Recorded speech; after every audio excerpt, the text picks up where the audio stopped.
This section we are going to see about a JSON file format. We generally use data files in either CSV, XML, OAML, JSON or in binary format. JSON, which stands for JavaScript Object Notation, has become very famous and widely adapted as a data interchange format after the advent of web technologies, especially Ajax, and after REST web services became famous. Though XML is still leading in enterprises and in other old systems, JSON has started replacing it as a communication data format. As you know that in most cases, REST is replacing SOAP's XML format. JSON exactly sits between CSV and XML, where a CSV just represents data without any rules, and XML is full of rules where the data information becomes cloudy. JSON creates a simple rules-based data format which can be used in wide variety of systems, and moreover it is very lightweight.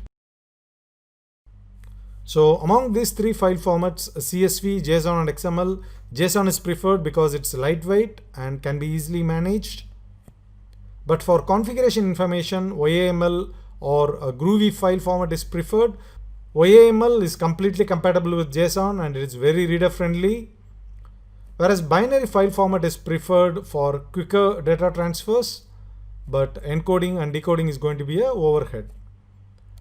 This section we are going to learn about JSON and we'll be learning these three key things. The first one is we'll be learning about its structure, then we'll be seeing about its practical uses, and finally we'll be using some online editors that will help you in understanding JSON better and eases your work with JSON.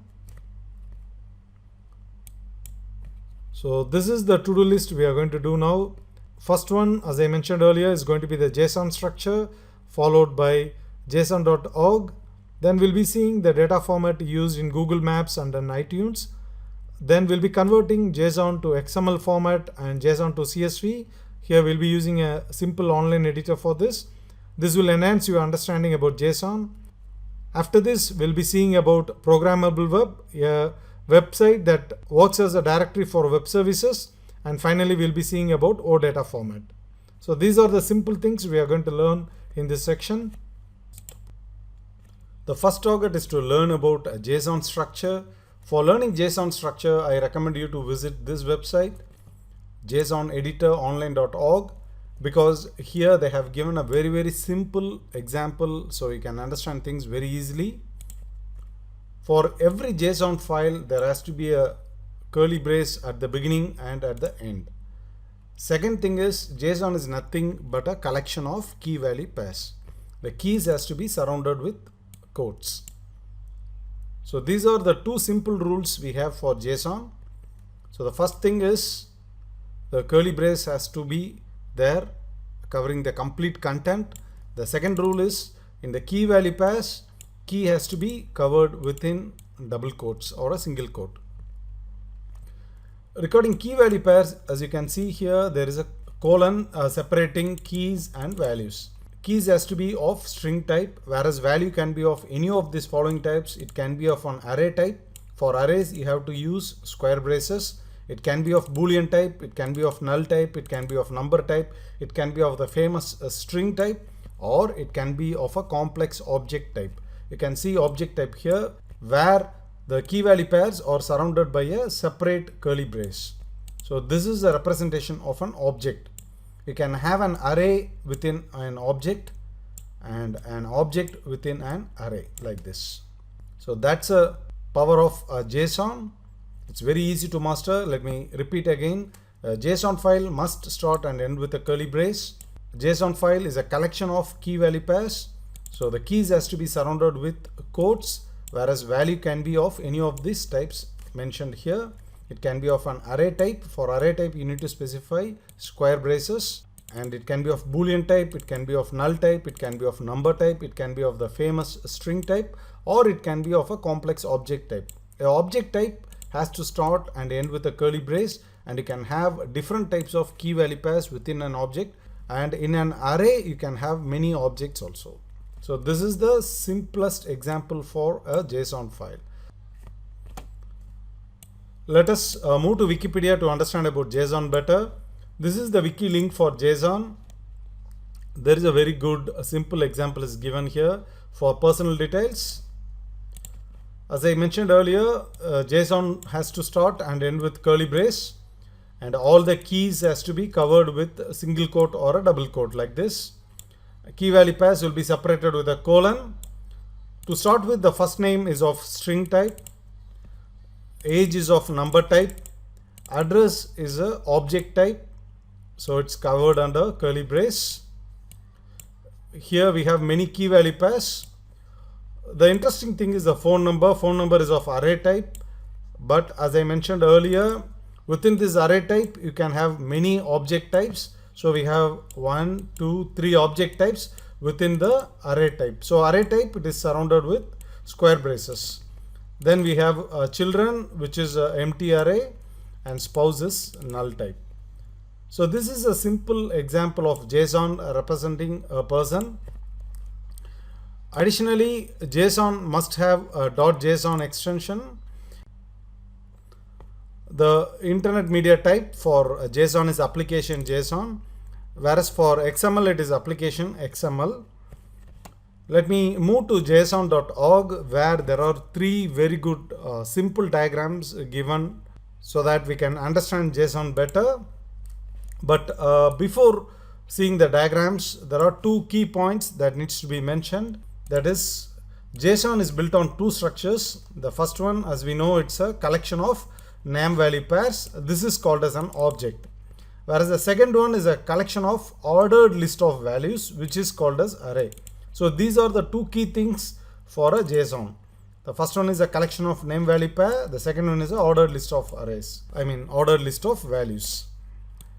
Now to the diagrams. Object is of key value pair.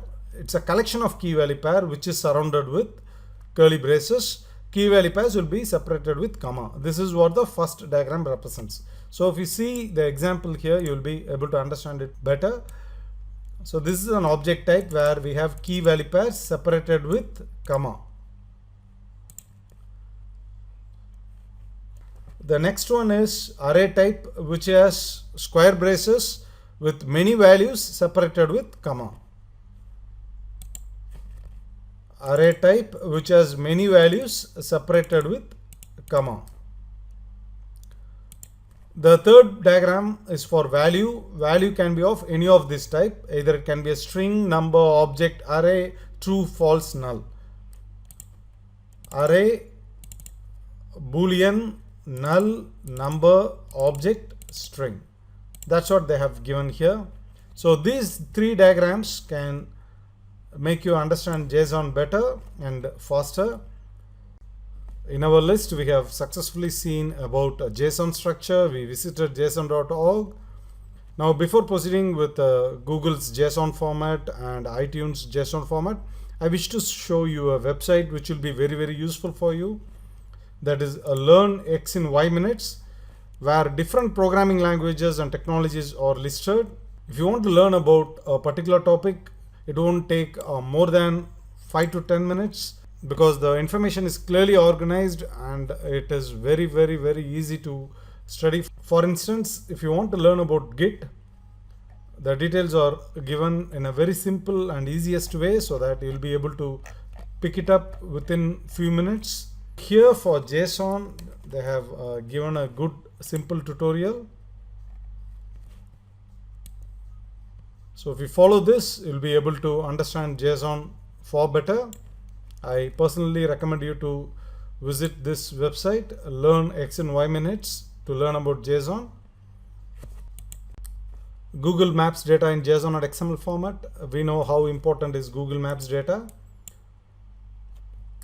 This is the URL for that, which is going to give us the exact lat and long for this particular location, 1600 Amphitheatre Parkway, Mountain View, CA. So this is a geocode response in XML format, which has the lat and long for this particular location clearly mentioned. This is the place ID. The same output can be in JSON format also.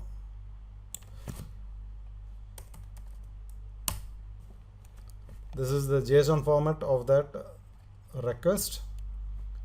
So we have lat and lon here, and it's very simple to understand and compared to XML. For iTunes search API, under this page, the search API examples are provided. For example, if you are searching for this particular item, Jack Johnson, on clicking this, the resultant will be a text file.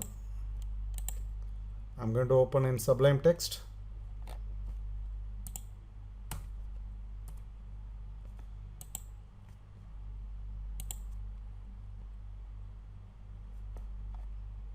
So the result is in JSON format.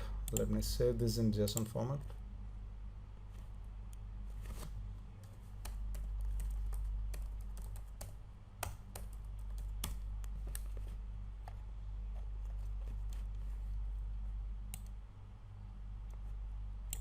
So this is how iTunes Search API gives a result in JSON format. These are the major use cases for JSON format. Now let us see how to convert JSON to XML and JSON to CSV format. This is very easy. JSON to XML. There is a website by name CodeBeautify.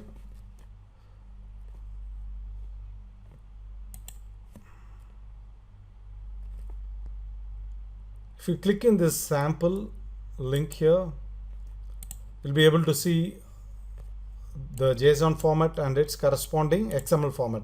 So if you are very comfortable with XML and you don't know JSON, search for XML to JSON format, to JSON under this website, CodeBeautify,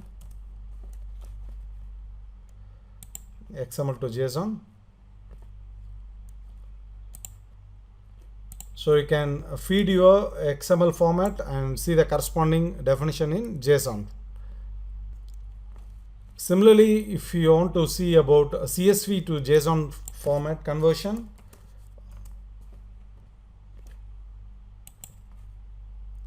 it's available here. Let me take this for example, or let me go the sample given by them. So the result is in XML format. If you want to see JSON, this is a JSON format. So if you're comfortable with CSV format, you can see what is the corresponding output in JSON easily under this website codebeautify.org. So with this, we have finished how to see JSON in XML format and JSON in CSV format. Next is a programmable web, which serves as a directory for many web services. This is an important link to remember.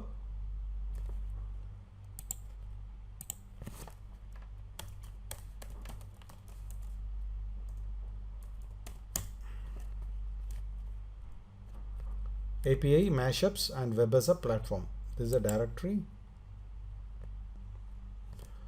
Under the API directory, the APIs are categorized clearly. You can watch here whether is there, mapping is there, mobile is there. Similarly, you have almost 14,000 plus categories, and featured APIs are listed here.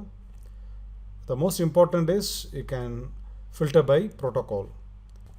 On searching for currency conversion, filtering APIs by currency, and the format is in JSON.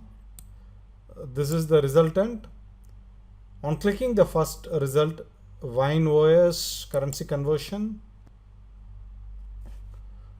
the details of the API, the URL, all those are given here.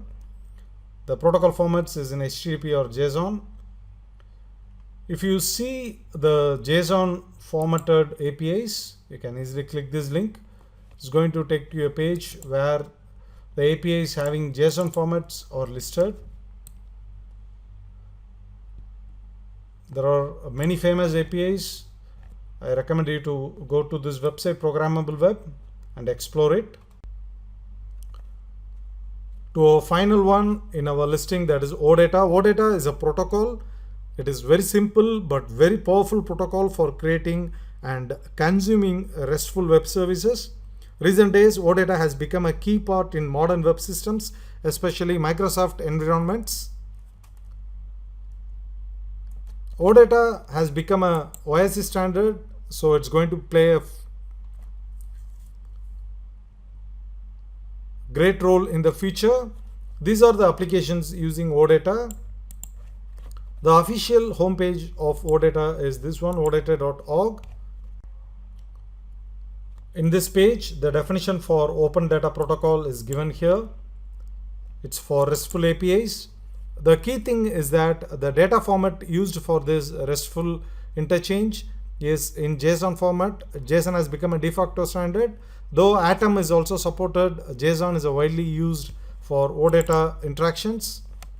To see how JSON is used, scroll down to this heading, create a new resource, where a request for creating a new resource using JSON is given. Here the content type is in JSON format. This is how JSON is used in OData. Similarly, for querying also JSON format is used. That's below that. To learn more about OData, please visit the Microsoft page, Open Data Protocol by example. It gives you clearly how OData works. With this, we are finishing about JSON. Now let us move to the next topic.